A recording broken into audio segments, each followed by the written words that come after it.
नमस्कार उत्तराखंड। मैं लोक संवाद टुडे के लिए कोटद्वार से पुष्कर पवार। आज कोटद्वार अचानक पहुंचे पूर्व मुख्य हरीश सावत ने पत्रकारों से रूबरू करते हुए बताया कि वे कोटद्वार की प्रेस के माध्यम से जनता को बताना चाहते हैं कि वे 3 बिंदुओं को लेकर के कोटद्वार की जनता को संदेश देना चाहते हैं कि भाजपा पिछले 8 साल से कोटद्वार के लोगों के साथ विश्वासघात कर रही है। तो सुनिए हरीश सावत जी को। लाना उस सड़क को अनावश्यक उसके कई अपराधी हैं, नहीं तो आज तक वो सड़क इस क्षेत्र की भारी सेवा कर और देहरादून के लिए इतना लंबा भी को चलने की जरूरत ही नहीं पड़ती। सबसे स्लोपेस्ट हुए होता पूरे गढ़वाल के इस अंचल और इस अंचल के सोशियो इकोनॉमिक ग्रोथ में उसका बड़ा भाग था।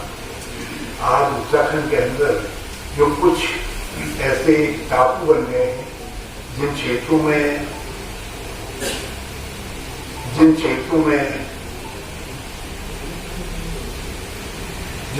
में अपेक्षित डेवलपमेंट नहीं हो रहा है, उनमें से एक जोन ये भी है जो कोटद्वार से लगा हुआ हमारा गढ़वाल का हिस्सा है, जिसमें एक ईश्वर से एक पोखर और सब समेत है हमारे उधर नैनीनाडा ये सब इलाके समेत है। ये भी एक आइसलैंड ऐसा बन गया है जहां से सबसे ज्यादा पढ़ाई इन एरिया, ये सबसे ज्यादा पढ़ाई क्षेत्र में है। एक यहाँ का है, एक बन गया, एक ऐसा ही लगा हुआ अंचल टिहरी के कुछ जोन में बन गया है जो दूसरे एरियाज के साथ, दूसरे एरियाज की ग्रोथ के साथ खड़े नहीं हो पाए। तो इस एरिया के लिए ये जो रूट, ये सड़क थी, ये बहुत चिंताखान थी, ये बहुत महत्वपूर्ण थी, लेकिन इस सड़क को मुरझाने में जितने लोगों का भी पाप है, मगर वो पापियों को तो जो भी दंड मिलेगा जो नहीं मिलेगा, लेकिन आज की सरकार का भी इसमें जिम्मेदारी है, उनको इसका समाधान निकालना चाहिए और कोई ऐसा कठिन काम नहीं है जिसका समाधान नहीं है। बल्कि हम तो उम्मीद कर रहे थे कि इसके साथ हम रामनगर एक कंडी रोड का भी समाधान निकल जाएगा। अब जो है एलिमिटेड रोड के रूप में वो मामला तो छोड़ ही दो, मगर चिल्लर खान वाला मामला आधे अधूरे निर्माण के बाद जो है उसका अपनी जगह पर खड़ा रहना वो बहुत चिंताजनक है। उसी तरीके से ये जो भारत आश्रम वाला मामला है वो अपनी जगह पर बड़ा और महत्वपूर्ण खंड आश्रम वाला है, वो प्रोजेक्ट जो है उसको छोड़ना नहीं चाहिए। और मुझे लग रहा है कि सारी स्वीकृतियों के बावजूद भी जो है उसके काम में राज्य सरकार की कोई दिलचस्पी नहीं है, जबकि ऑटोमेटिकली हमारा लॉकडाउन का एरिया देश के टूरिज्म मैप में आ गया है, तो अपने आप ग्रो कर गया है। उसकी प्राकृतिक बनावट में, दिल्ली से उसकी निकटता ने उस एरिया को जो है डेवलप कर दिया है, वो अपने आप लोगों के अटेंशन में है। तो उसमें यदि हम कुछ एड ऑन कर वो जोड़ें, और ये जो पांडव आश्रम वाला है, आप लोग आज एक तरफ आप अपने पुराने इतिहास को जोड़ने के लिए जगहों के नाम बदलते हैं और यहाँ पांडव ऋषि, देश का नाम भारत, इतनी ऐतिहासिकता को जो है ऐसा लग रहा है कि राज्य सरकार या तो समझ नहीं पा रही है उसके महत्व को, या समझने का प्रयास नहीं कर रहे हैं। तो ये 3 विषयों पर मुझको बात करनी थी।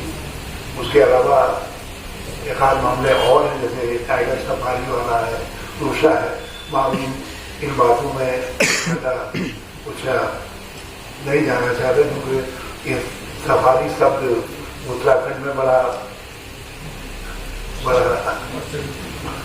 जायजी हो गया है, उसके बड़ी झेप लगती है, क्योंकि हमने उसके लिए हम इतने कुख्यात हो गए कि हमने सफारी के नाम पर जंगल गोलवार को ये सौभाग्य नहीं दिया है, लेकिन उधर ऋषिकेश श्रीनगर राजमार्ग में 2-3 जगहों पर बोर्ड लगा रखे हैं और इशारा एक तीर का निशान बना रखा है, लिखा है राज्य की ग्रीष्मकालीन राजधानी।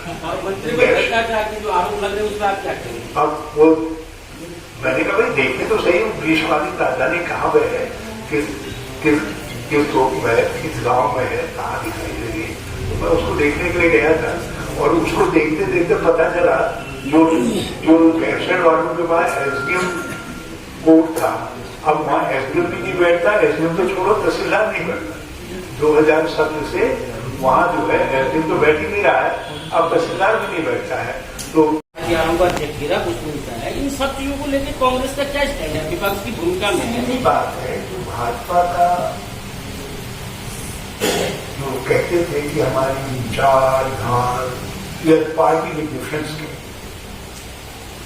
और वो आज बुरी तरीके से एक्सपोज हुई।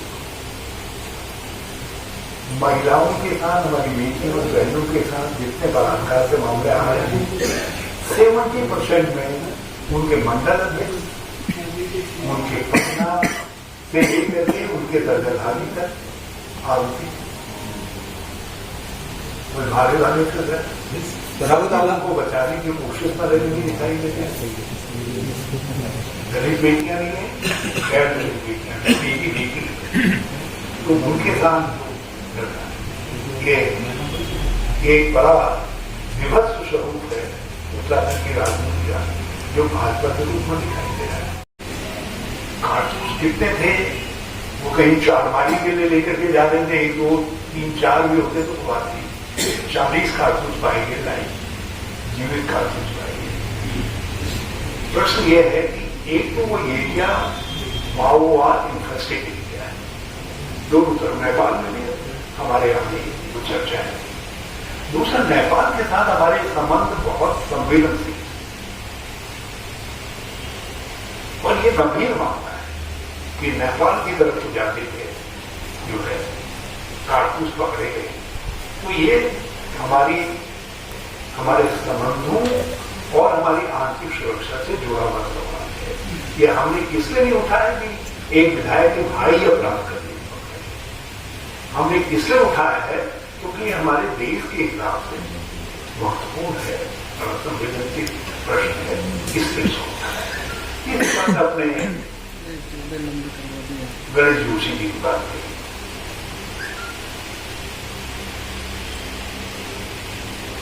सीबीआई उनके विभाग की जांच कर रही है, उन्हें तो चाहिए था और उसमें शीर्ष स्तर पर नियुक्तियों का, फर्जी नर्सरियों का, ग्रांट को जो है इन्वेलिड करने का कई मामले हैं। उसमें मंत्री को जिम्मेदार उनसे इस्तीफा देने के बजाय,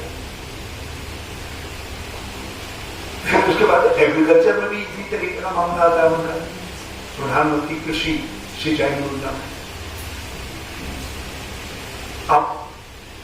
अब ये तीसरा मामला जो आय से अधिक संपत्ति वाला है, ये गंभीर मामले। वैसे गणेश जोशी एक्सेप्शन नहीं है, बल्कि गणेश जोशी तो अपने दोस्तों से कह रहे हैं यार अकेले मैं थोड़ी हुई तो सभी के बाद इन सब से कर दो, बल्कि भाजपा का तो कोई मंत्री ऐसा नहीं है जो गंगा जल हाथ में लेकर के कह देगा मेरे पास तब उसी में एक ही उसमें है काम।